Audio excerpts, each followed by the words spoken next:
Dans le cadre de ces activités extrascolaires, Hostelia Rabat, École internationale en management touristique, organise chaque année des voyages d'études au profit de ses étudiants. La thématique cette année porte sur la valorisation et la promotion de l'hébergement touristique rural à travers le tourisme.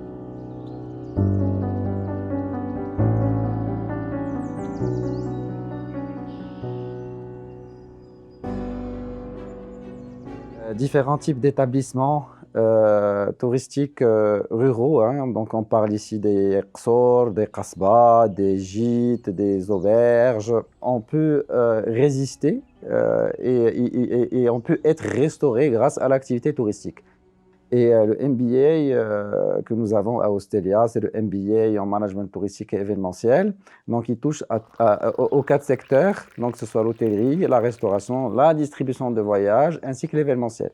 Et l'organisation de ce voyage d'études était pour eux une opportunité pour qu'ils puissent découvrir de près les différents services qui sont proposés d'abord par ces établissements, la structure, l'architecture, le personnel qui travaille dans ces établissements. Et ils ont pu découvrir de près et dans différentes régions.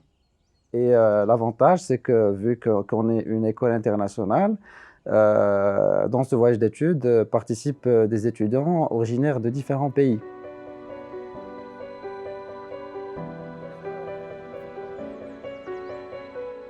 J'avais envie de changer, de me réorienter.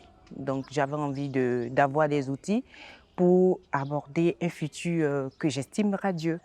Et dans le domaine du tourisme et de l'événementiel. Et donc, je n'avais personne pour me conseiller et je suis allée sur Internet. Et toutes les recherches que je faisais me ramenaient à Hostelia Rabat. J'avais besoin de faire ce voyage parce que moi déjà, je fais la formation en ligne.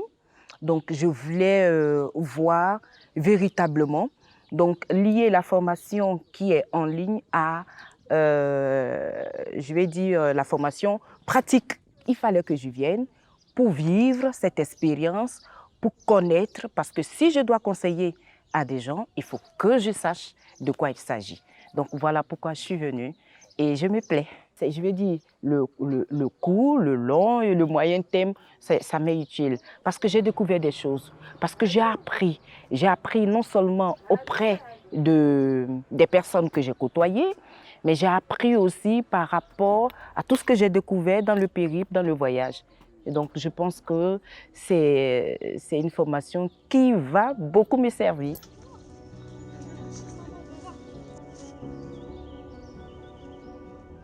Je voudrais changer complètement d'activité. Et donc, comme je ne connaissais rien dans ce secteur-là, j'ai décidé de m'inscrire à Hostelia pour pouvoir acquérir toutes les compétences qu'il faut afin de pouvoir faire réaliser mon projet d'hôtellerie.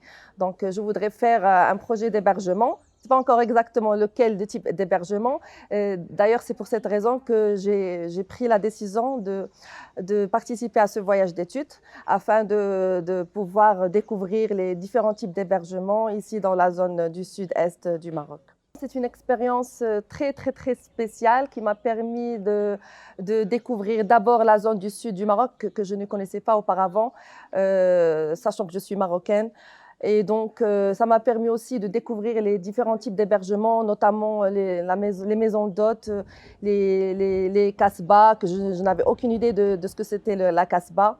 Les auberges aussi, comme l'auberge Yasmina qu'on a visité, où on a logé à Merzouga. Il faut signaler aussi que Merzouga, c'est une autre planète. Ça n'a rien à voir avec la ville où je vis, à Rabat. C'est avec ces dunes dorées et ces nuits étoilées qui apportent beaucoup de paix et de calme dans l'esprit. Le choix des différents établissements où nous avons passé les différentes nuitées de notre voyage n'était pas anodin. Donc, il s'est fait sur la base de la diversité d'abord, parce qu'on a passé des nuitées dans des kasbahs, dans des maisons d'hôtes, dans des auberges. Pour nous, le choix de Dardaïf s'est fait sur la base d'un produit qu'il propose, un produit complet. Il y a une certaine conciliation entre confort et authenticité, l'aménagement des chambres et des suites il est vraiment parfait. Donc, on voit le respect de l'architecture locale. C'est une maison d'hôtes qui est pour moi une référence dans le tourisme durable et le tourisme responsable, parce qu'on voit que le personnel, il est épanoui, il est très serviable, il est originaire de la région. Donc tous ces éléments-là, donc on voit bien qu'ils sont respectés parce que Dardive s'inscrit parfaitement dans une logique de tourisme durable, tourisme responsable, de responsabilité sociale de l'entreprise. C'est une maison d'hôtes qui fait partie, à mon avis, hein, à mon humble avis, des meilleures maisons d'hôtes à l'échelle locale et nationale.